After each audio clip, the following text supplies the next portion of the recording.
வழக்கு தொடுக்காமல் இருக்கும்.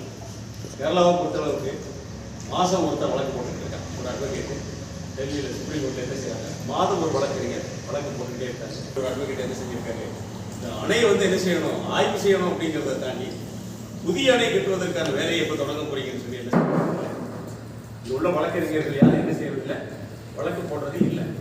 கட்சி சார்ந்து, அரசியல் சார்ந்து, சமுதாய சார்ந்து வழக்கு போடுறவங்க இந்த பிரதானமான பிரச்சனை 10 லட்சம் விவசாய கறிஞர் லால பிஹெச்டி பண்ண ஒரு டாக்டரேட் பெற்ற ஒரு வழக்கறிஞர் அதுக்குரிய டாக்டர் வேதா அவர்கள் நமக்கு என்ன செஞ்சிருக்கிறாங்க, உச்சநீதிமன்றத்தில் உங்களுடைய சங்கத்தின் சார்பாக நான் வழக்கு போடுறேன், செலவை நானே இருக்கிறேன் அப்படின்னு சொல்லிட்டு ஆர்வத்தோட நம்மளோட இருந்திருக்கிறாங்க.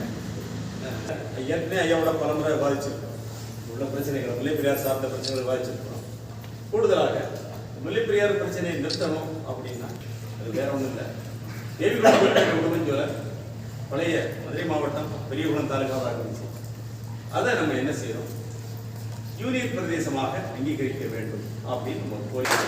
இன்னைக்கு காலத்தினுடைய தேவையாக ஒரு தேயிலை காடு, தேவிகுளம் பீர்பேட் உடுமஞ்சோலைங்கிறது ஒரு பிளான்டேஷன்.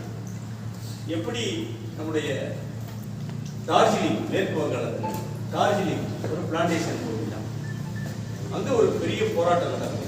ஆனால் அவர்கள் என்ன செய்தார்கள், ஆயுதம் தாங்கி போராடினாங்க. நம்ம அப்படி செய்ய முடியாது. டெமோக்ராட்டிக்கல் ஃபார்ம் ஆஃப் கண்ட்ரிங்கிறதுனால நம்ம ஆயுதம் தூக்கி போராட முடியாது.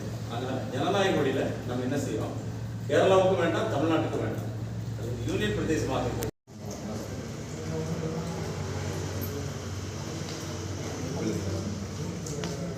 நம்மளுக்கு என்ன பேசுறது அப்படி லைட்டாக பேசணுமா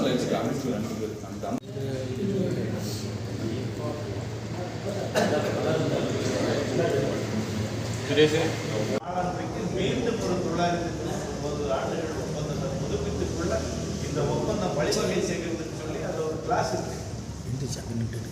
இருக்கு. ஒரு லால டாக்டரேட் பண்ண நம்முடைய மரியாதைக்குரிய வழக்கறிஞர் டாக்டர் வேதா அவர்களை என்ன செஞ்சோம், வேதா தாமோதரன் அவர்களை அழைத்து வந்து இந்த முல்லைப்பெரியாறு குறித்த வழக்குகளை உச்சநீதிமன்றத்தில் நடத்துவதற்கு முதல்ல என்ன செய்ய வேண்டும், ஒருவர் முன்வர வேண்டும். அந்த அடிப்படையில் இன்றைக்கு நம்முடைய டாக்டர் அவர்கள் என்ன செய்திருக்கிறாங்க, எங்களுடைய சங்கத்தின் சார்பில் இந்த வழக்கை நடத்துவதற்கு முன் வந்திருக்கிறார்கள். பிரதான பிரச்சனைகளாக முல்லைப்பெரியாறு அணையிலிருந்து உடனடியாக கேரளாவினுடைய மைனர் இரிகேஷன் டிபார்ட்மெண்ட்டை வெளியேற்றணும். அது எங்களுடைய பிரதானமான கோரிக்கை, அது முக்கியமான கோரிக்கை. அந்த டிபார்ட்மெண்ட் தான் இன்னைக்கு அணை என்ன செய்ய மாட்டேங்குது, தமிழக பொறியாளர்களை செயல்பட விடாமல் தடுத்து கொண்டிருக்கிறது. அந்த மைனர் இரிகேஷன் டிபார்ட்மெண்ட் வெளியே போகணும். வல்லக்கட வனச்சோதனை சாவடி வழியாக எங்களுக்கு இருக்கக்கூடிய உரிமைகள் 100 ஆண்டுகளுக்கு மேலாக நாங்கள் அடைந்து வந்த உரிமைகள் மறுபடியும் எங்களுக்கு வேண்டும். கூடுதலாக அணையிலே 41 ஏக்கர் உள்ள கேட்ச்மெண்ட் ஏரியாவுக்குள்ள கேரள அரசாங்கம், குறிப்பாக குமுளி போலீஸ், கேரள போலீஸ் வழக்கு பதிவு செய்யக்கூடாது. கேட்ச்மெண்ட் ஏரியாவுக்கு ஒரு ஏக்கருக்கு நம்ம 30 ரூபா கட்டிட்டு இருக்கோம் வருஷத்துக்கு. அப்படிப்பட்ட அடிப்படையில் அது நமக்கு செட்டில்மெண்ட் லேண்ட். கேட்ச்மெண்ட் ஏரியாங்கிறது நாட் லீஸ், செட்டில்மெண்ட் லேண்ட். அந்த செட்டில்மெண்ட் லேண்டுக்குள்ள ஒரு பிரச்சனை, லார்ட் ஆர்டர் இஷ்யூ வந்தால் தேனி போலீஸ் தான் வழக்கு பதிவு செய்யணும். அதை பிரதானமான கோரிக்கையாக நாங்கள் உச்சநீதிமன்றத்தில் வைக்கப் போகிறோம். அணையில பாதுகாப்பு, எங்களுடைய பாதுகாப்பு வேண்டும். எஃப்ஐஆர் நாங்கள் தான் போடுறோம். கேட்ச்மெண்ட் ஏரியாவுக்கு நாங்கள் பணம் கட்டுறோம் இல்லையா? அப்போ அந்த பணம் எதுக்காக கட்டுறோம், என்னுடைய சொந்த நிலத்துக்கு நாங்கள் வரி கட்டுறோம். அப்போ அந்த வரிக்கு என்ன செய்ய வேண்டும், உரிய முக்கியத்துவம் கொடுக்கப்பட வேண்டும். கூடுதலாக வல்லக்கட வனச்சோதனை சாவடி என்பது ஏதோ கேரளாவுக்கு சொந்தமான சாவடி அல்ல, அது பிரதானமான வழி. 999 ஆண்டுகளும் அந்த வல்லக்கட வனச்சோதனை சாவடி வழியாக தமிழக பொறியாளர்களுடைய வண்டிகள், தமிழக பொறியாளர்கள் கொண்டு செல்லக்கூடிய அந்த பொருட்கள் எல்லாம் போவதற்கு தங்கு தடையற்ற ஒரு நிலை வேண்டும். கேரளாவை இனிமேல் நம்பி பயனில்லை. தமிழக அரசை நாங்கள் நம்பி போராடினோம். இங்கே எந்த வேலையும் நடக்கிற மாதிரி இல்லை. இப்போ கடைசியாக சின்ன வேலையை செய்வதாக இருந்தால் கூட கேரள பொறியாளர்களுடைய முன்னிலையில் செய்ய வேண்டும் என்கிற நெருக்கடியை கேரளா உருவாக்கி இருக்கிறது. இதை நாங்கள் அனுமதிக்க மாட்டோம்.